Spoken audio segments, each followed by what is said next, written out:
Tzu Chi volunteers distribute consolation cash to Ormoc Da Ai villagers affected by Typhoon Kai-Tak. We learn about occupational injuries and ways to ensure working rights.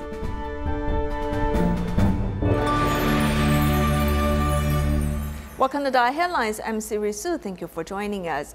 To help Typhoon Kai-Tak victims in Ormoc, the Tzu Chi Philippines chapter spent 2 days distributing relief supplies and consolation cash to more than 1,400 families.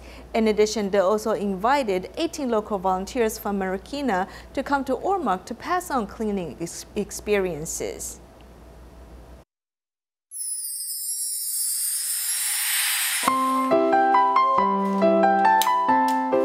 After receiving the consolation cash, the first thing Ada coordinator does is to go to a mall to purchase cooking appliances.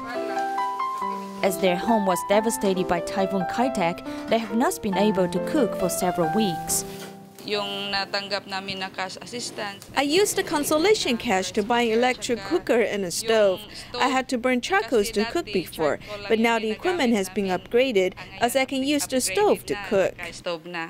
To help typhoon victims in Ormoc, Tzu Chi Philippines chapter has handed out consolation cash to 1,413 households. Ms. Talavera also bought a brand new bamboo sofa set to be put in the living room for the family reunion. This will remind us that how much Master Cheng Yen loves us and how fortunate we are. Since we're able to live in a house in a Da Ai village for free, what else can we ask for? These affected residents spent the consolation cash buying groceries for a small grocery store in the Da Ai village to maintain livelihood. I am thankful for Tzu Chi's consolation cash. I can use it as the business capital, which is a great help to my grocery store. I feel very grateful to Tzu Chi. With the consolation cash, disaster victims in the Da Ai village can rebuild their life as soon as possible. To speed up the cleaning progress in the Da Ai village, Manila volunteers have invited 18 local volunteers from Marikina to come to Ormoc to help residents restore their homes. Their current situation reminds me of Typhoon Kasana. We also felt hopeless and needed help during that period of time. Having experienced the similar situation, Marikina volunteers go door to door to pass on cleaning experiences. I told them to clear out all the debris and trash around their house to a specific place so that they can be cleared away when the heavy equipment arrives. Otherwise, the garbage may breed bacteria, which will affect the residents' health. Being able to help my fellow countrymen, I feel very happy. We're just like one family.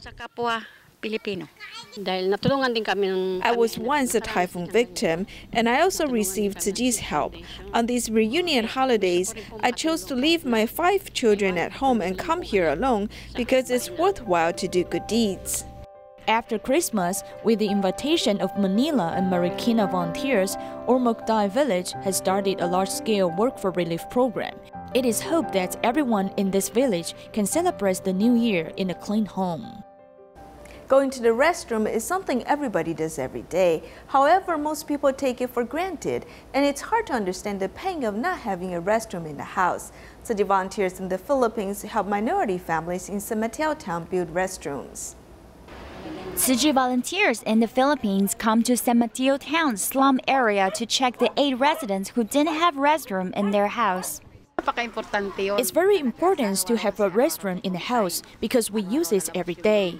Herman's got 8 people in her family. They need to go to her sister's house when they need to use bathroom. It has caused trouble to her sister. Sometimes they even need to use the plastic bag instead of toilet. Ria only has bedroom, but no bathroom in her rental house, so she can only go to her mother's house. If there is no restroom in the house, you can't go at home. Life is very inconvenient without toilets.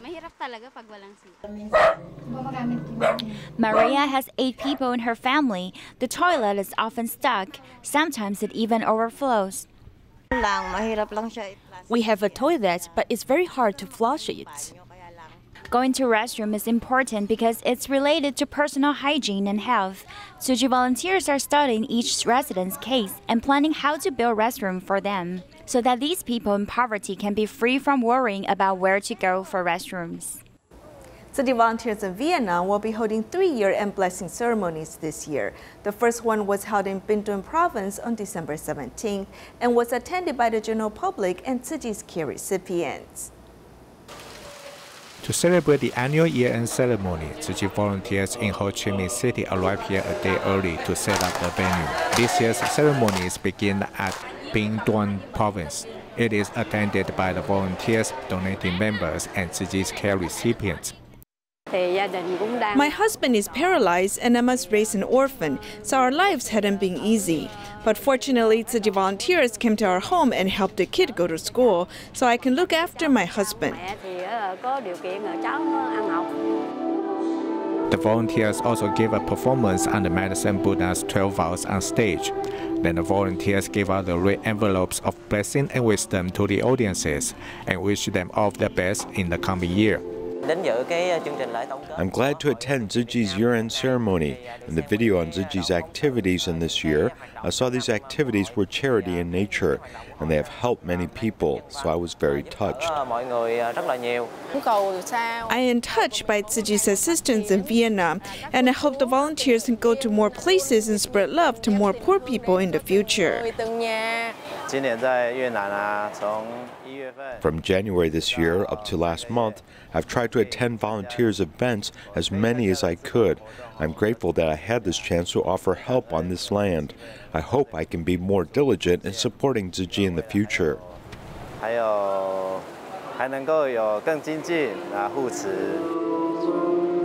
the end of ceremony, everyone lights up a lamp to wish themselves having a bright heart.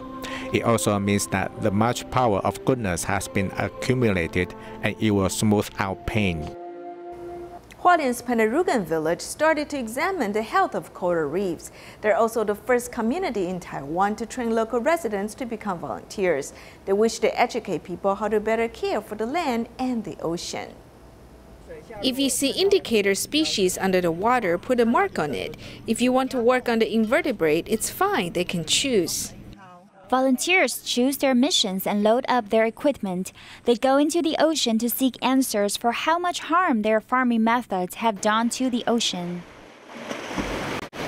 Most of the time, we invite experts to come to help us, but the truth is, we locals know the geography here more clearly, and we know about the ecology better, so we want to do it ourselves. Coral reefs can help to ease the pounding of ocean waves so the sea ecology can be maintained and fish have more space to live. Starting from August 2017, the tribe started their coral reef health exam. They invited experts from Taiwan Environmental Information Association to train local residents to be volunteers. There are 3 different investigations. Mostly we count their amounts. The first is fish and the invertebrate lobsters and sea urchins, and the other one is the substrate. We are going to see the coverage rate of the corals here. The first step is to draw the line around the depth contour for an investigating zone about 100 meters, then starting to record the different species. There are many fish and some coral, both soft and hard ones. Local residents are familiar with the ocean. However, it's a challenge for them to differentiate indicator creatures and coral species, while taking records under the sea at the same time. The hardest part is that we are not used to it. It should be better if we go down more times, but we still need training from an expert. The investigation found that the coral coverage in Pantarangan village is only 11.8%, which is much lower than the international standard of 25%. The coral coverage rate is considered poor. If the coral reef has a high coverage rate and the variety of fish and invertebrates are abundant, that means this place has not been contaminated by humans. Nevertheless, tribal residents are not afraid of the challenge. They are determined to protect their environment.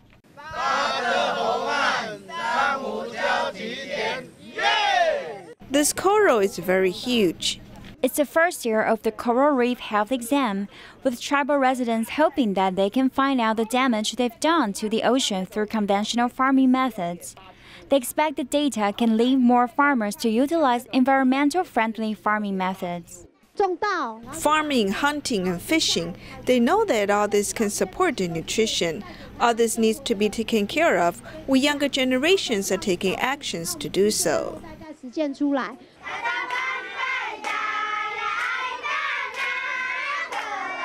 Pantarangan village residents are guarding their land, starting from utilizing environmental-friendly farming. From the land to the sea, they hope to extend the ecology in nature, along with enabling the survival of the Kabalan cultural heritage.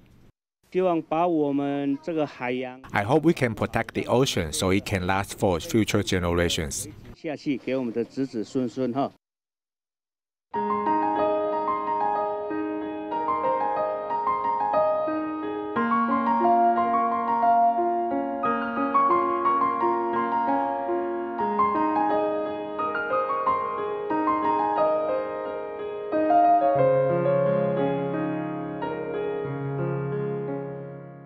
A new problem is arising at Typhoon Kai-Tak National Forest Recreation Area, where suspicious vehicles arrive at night.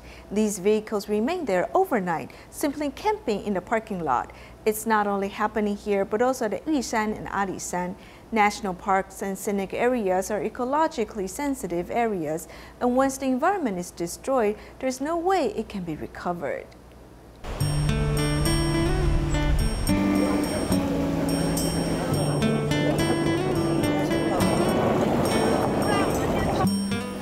During the daytime, this area is quite relaxing and charming, but there's quite a lot of drama when night comes to Typhoon Kai-Tak National Forest Recreation Area.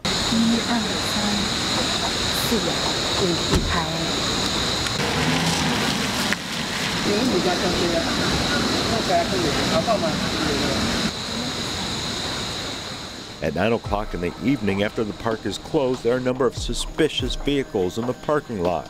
Some utilize the dark to do this illicit activity.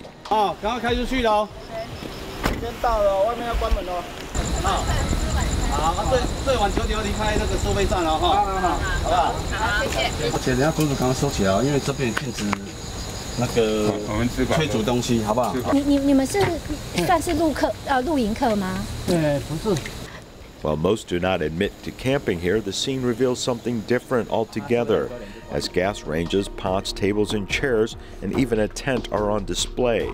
These people can't deny what they are doing. We just feel that cooking this food together makes everyone very happy. If you want to stay in a hotel or eat in a restaurant, then most of your money is simply spent there. The Forestry Bureau says that this type of camping has recently become very popular.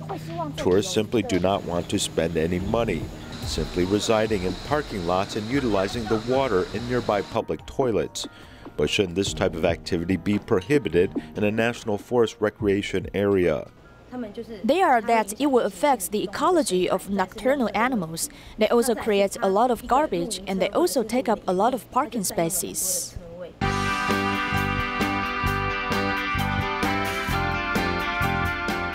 Some of the more scenic parking lots have become fully occupied by car campers in recent years.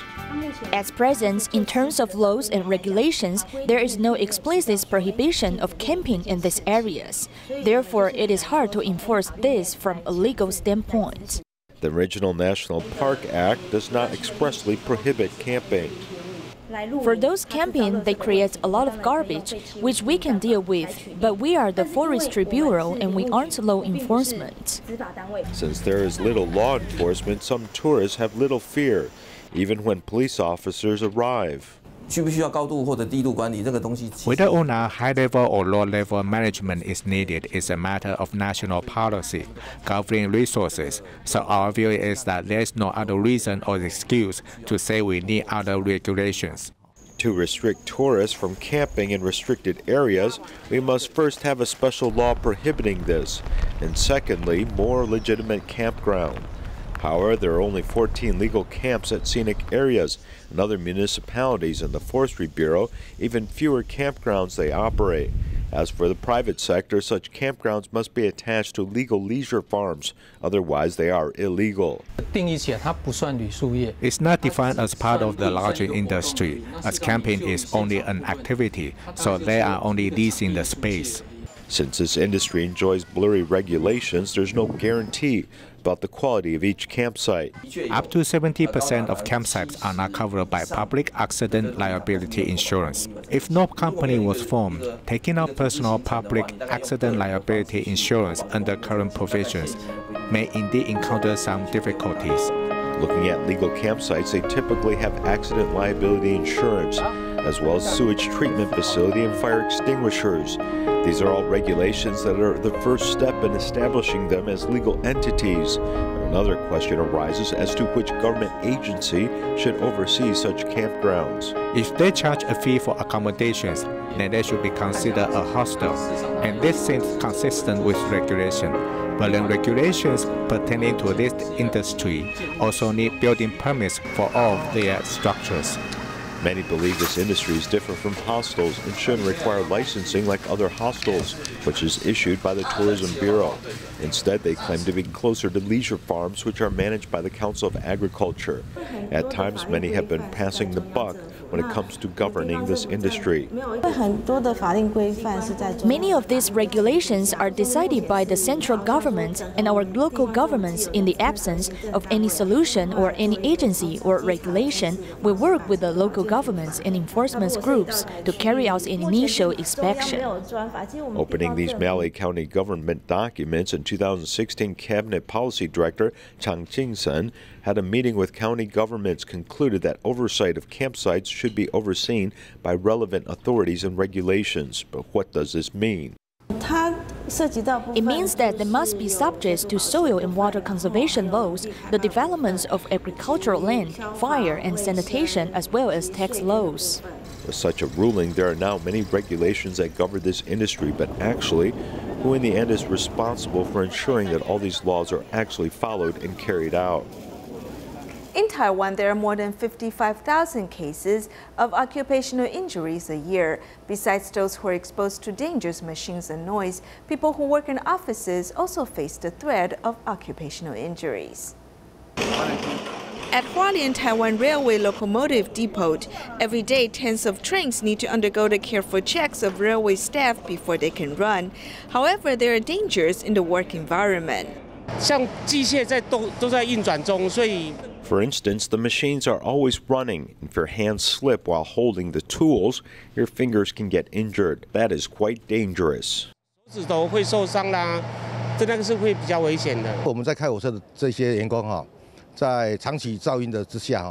we are exposed to the noise for long hours, we could become hard of hearing. In addition, since diesel oil is used, it could affect our skin. Even those who work in offices face the threat of occupational injuries. Since the table is a bit high for you and you need to place your hand on the table to use the mouse, you will tend to shrug your shoulder. After a while, your shoulder could feel sore.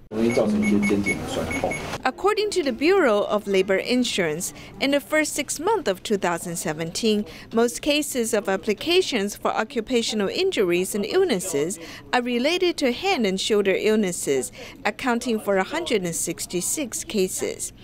Working in the office, one can develop chronic illnesses or musculoskeletal injuries from sitting for long hours. For instance, carpal tunnel syndrome and trigger finger are also occupational injuries.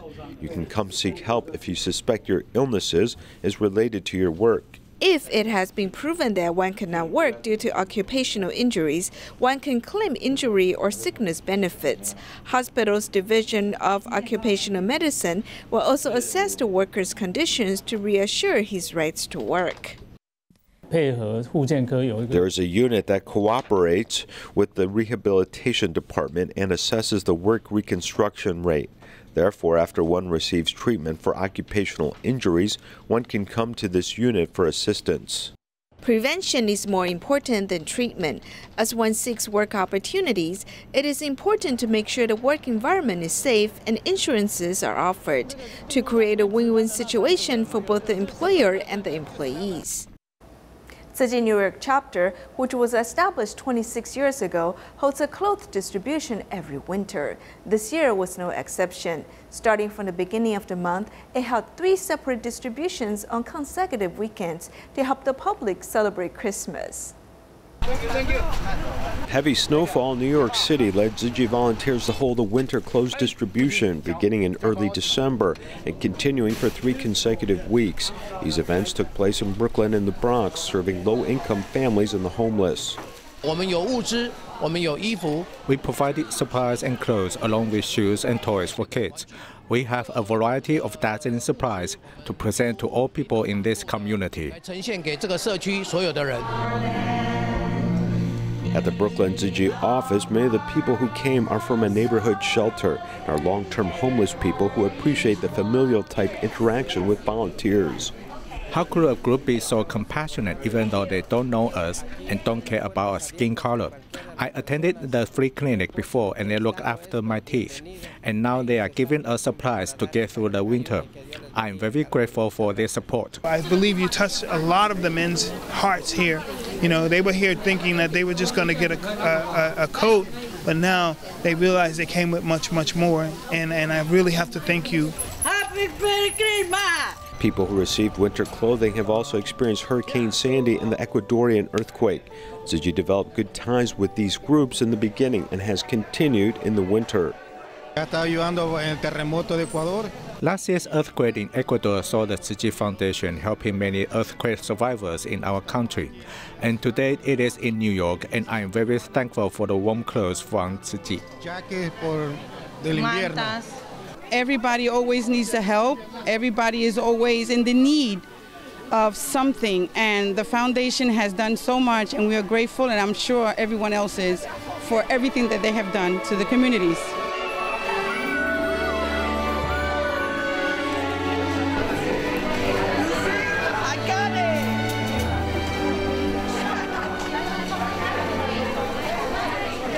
In Tianjin, China, Tzu Chi volunteers recently held a winter aid distribution. The aid supplies they gave out included daily necessities, cooking oil, and rice.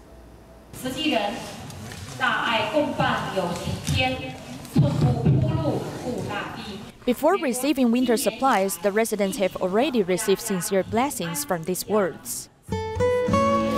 有心就有福，有愿就有力。祝福您啊！祝福您。哎，好。 Moving forward along the routes, there are daily necessities, cooking oil, and rice.